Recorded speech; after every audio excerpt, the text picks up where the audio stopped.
بالله من الشيطان الرجيم. بسم الله الرحمن الرحيم.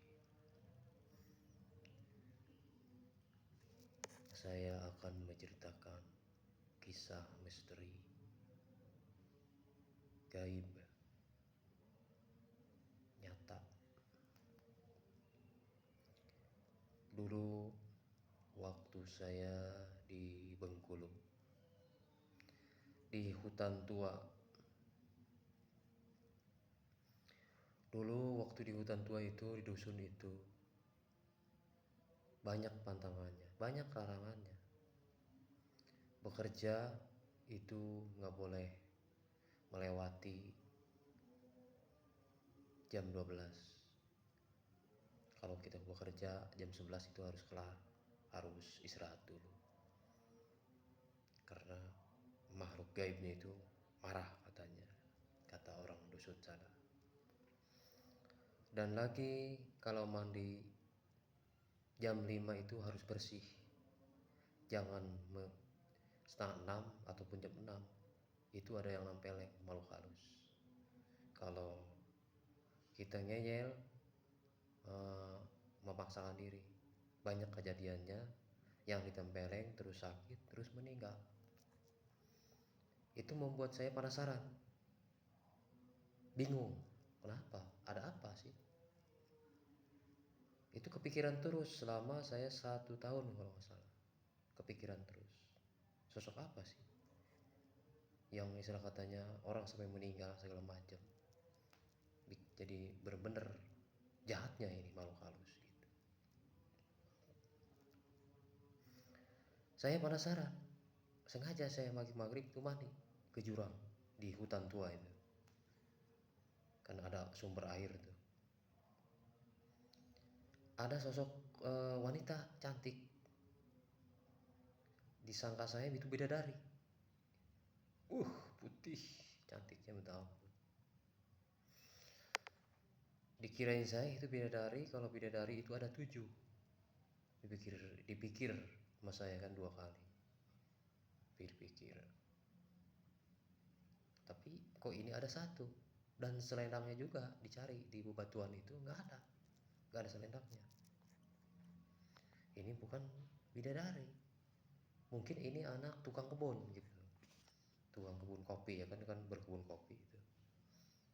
Dipikir-pikir anak tukang kebun semuanya udah diapelin gitu ya, nggak ada yang anak seperti dia gitu cantiknya. Wah, ini bukan bidadari ataupun anak orang, ini mau gimana juga jin gitu. Nah, saya baca istighfar, marah dia. Marahnya itu terbang ke atas. Jadi benar feeling saya itu, dia itu bukan manusia, jin.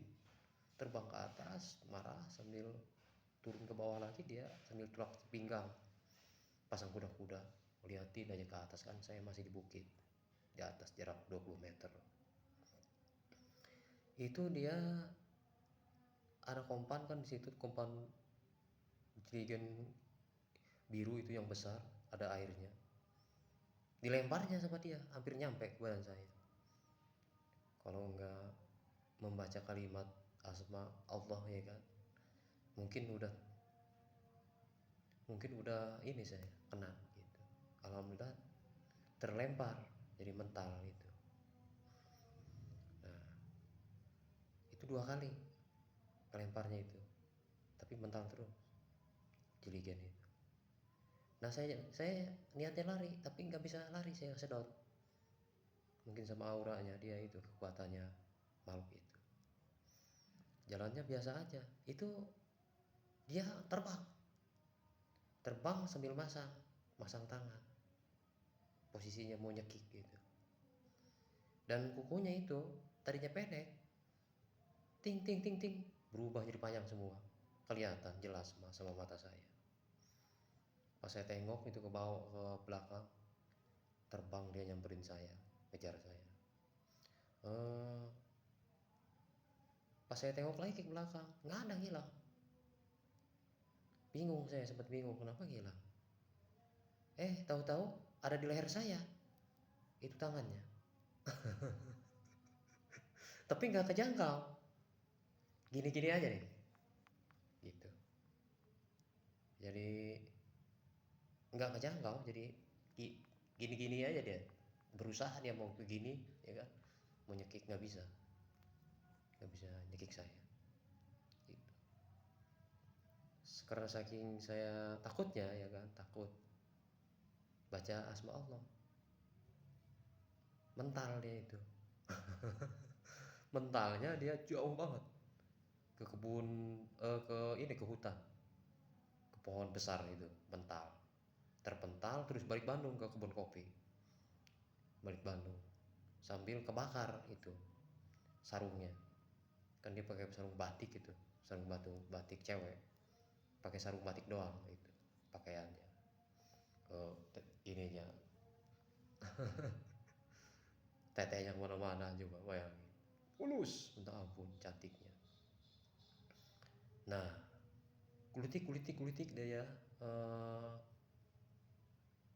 ngegeletak sambil istilah katanya minta ampun, panas, berusaha memadamkan itu apinya, eh, percikan kembang api itu padam. Dia ngejar saya lagi, tapi eh, dia nggak bisa terbang, bisanya dia nyeret badan dia sendiri, jadi kayak ular, kulosor gitu, bukan ngerangkak ataupun jalan kaki ataupun jalannya pakai tangan, bukan, badannya itu yang jalan, glosor ke atas, kan dari bawah tuh glosor, tangan masih siap gini aja nih, nggak mau ngambil kaki saya itu. Saking saya takutnya, ya kan, takut lah saya dilempar ke jurang, ya kan, mati saya kalau dilempar ke jurang sama makhluk itu. Nah, baca kalimat asma Allah lagi saya, mental dia lebih besar mentalnya, eh maksudnya nyala api di badannya itu, bikin nyala api unggun, bukan api kembang api lagi, bukan, api unggun ngejebrun, blus, kayak bikin api unggun. Nah, terpental ke pohon terus balik lagi ke kebun kopi, ke ilalang situ, rumputan ilalang. Ampun, panas gak gubrak apinya juga. Berusaha dia memadamkan itu api, nggak mati itu, karena saking nyalanya. Nah, nggak lama saya perhatikan terus, nggak lama kemudian dari api yang nyalanya seperti api unggun, nggak lama kemudian ada percikan kembang api berkunang-kunang banyak. Ampun panas, tapi tetap aja masih cantik itu, itunya, jinnya, guys, bener-bener cantik, bahaya no. Pokoknya saya juga hampir kegoda, hampir pengaruh gitu, tapi nggak bakal pengaruh kalau saya, atas pertolongan Allah, ya kan. Nah,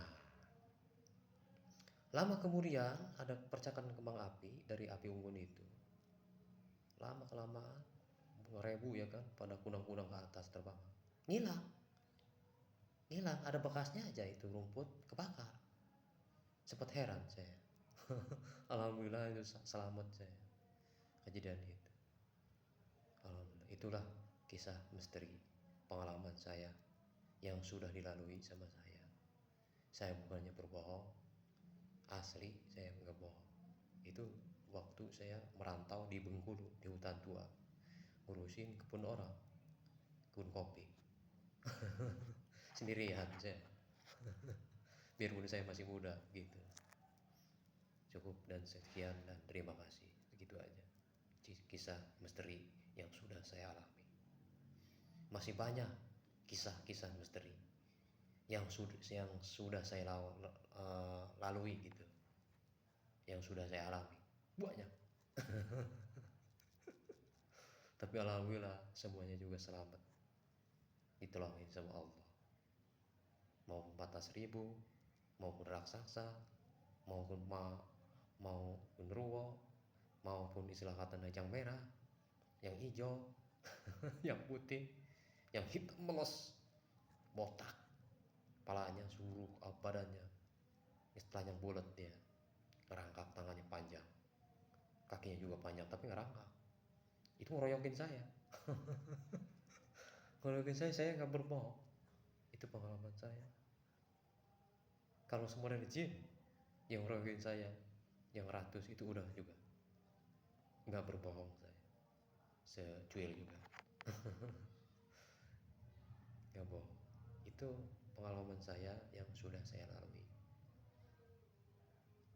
Yang nyayel juga ada, yang susah dibacain mantra, dibacain istilah katanya susuratan ya, seperti ayat kursi maupun dua Sulaiman ataupun dua rumpuhan ataupun susuratan ya, doa segala doa, udah sampai ke adan-adan istilah katanya tetap ngeyel, ada yang ngeyel ini kayak gitu. Tapi harus percaya diri, saya kasih tahu, biarpun itu ngeyel kagak mempan sama susuratan ataupun doa, biarpun adan juga dia diam aja, percaya diri, yakin bahwa Allah ini nolongin, dalam hati bicara minta ampun, mohon ampunan ke Allah dalam hati sambil nangis, ampun ya Allah, ampun ya Allah, mohon pertolongan ya Allah, masih pengen hidup ya Allah, selamatkan saya, kalau mati matikan syahid, terima iman Islam saya ya Allah, maafin dosa-dosa saya, dosa besar maupun yang kecil. Tapi kalau bisa saya nawar ya Allah, masih pengen hidup, selamatin saya, jaga raksa, lindungilah badan saya, berilah kekuatan yang berlipat ganda kekuatannya ke Allah itu, sambil menangis, menjerit dalam hati, tapi bukan nangis ini, bukan nih hati yang nangis maksud saya. Nah itu nggak luput dari ampunan dalam hati, ampun ya Allah, ampun ya Allah, ampun ya Allah, ampun ya Allah, tolongin ya Allah, ampun ya Allah, ampun ya Allah, beri kekuatan ya Allah, ampun ya Allah, itu begitu dalam hati nangis. Sekian dan terima kasih. Sekian. Maksudnya begitu aja. Saya suka cerita ngomong, suka salah saya kalau ngomong banyak pikiran.